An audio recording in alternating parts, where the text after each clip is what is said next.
This is TWiT. If you fancy yourself a superstar DJ, then you may want to look elsewhere. But if you dabble in mixing and want a low-profile, easy-to-use, portable alternative to a huge turntable mixer setup, then you'd be hard-pressed to find something quite as solid as Numark's new DJ2GO2 Pocket DJ controller. And I'll be honest, when I went into this review, I expected to be let down in that real DJs would never use something so small and minimal sort of way. I was very pleasantly surprised.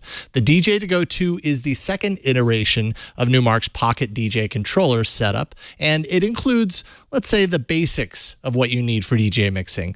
Not only do you get the hardware that you see here, but it includes a copy of Serato DJ Intro, which is a basic version of the full DJ digital mixing software that is used in clubs the world over. Now, onto the controller here, you've got two decks on each side that you can have a tune loaded into with the software. On the sides, of course, you have pitch control for beat matching, independent gain control for changing the volume and setting those appropriately, a cue monitor when you want to check a tune in your headphones before bringing it into the mix, and play controls down below for things like digital sync that allows you to do perfect beat matching, and also you have down here cue point preview for setting points throughout the song that you can jump to at any time.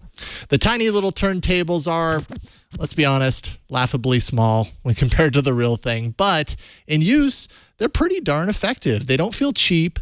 They give, a little bit of resistance. I'd say enough resistance to make slight adjustments while you're mixing. You can make a pretty straightforward and accurate mix as a result. I do feel like the pitch controls on the side are not as accurate as I would hope. More throw would basically mean more accuracy, but the form factor here is so small, so it's kind of an essential trade-off. DJ2GO2 also has this performance area in the center for things like dropping loop markers in your music on the fly so you can loop little parts of your music, or even setting cue points as you go along.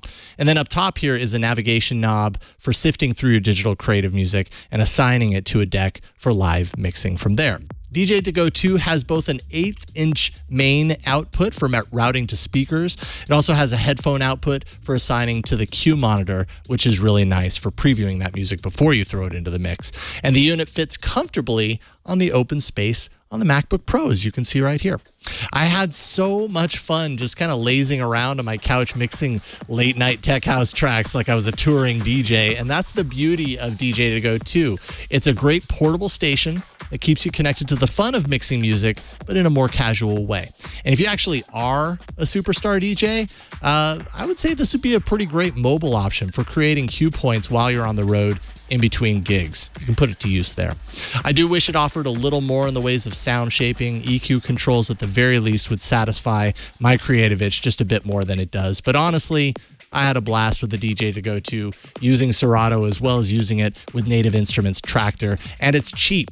$79 gets you into the club, so to speak, and it just started shipping. So big thumbs up. You should definitely check it out. I'm Jason Howell, and you can find me on All About Android and a whole lot of other shows here on TWiT.tv.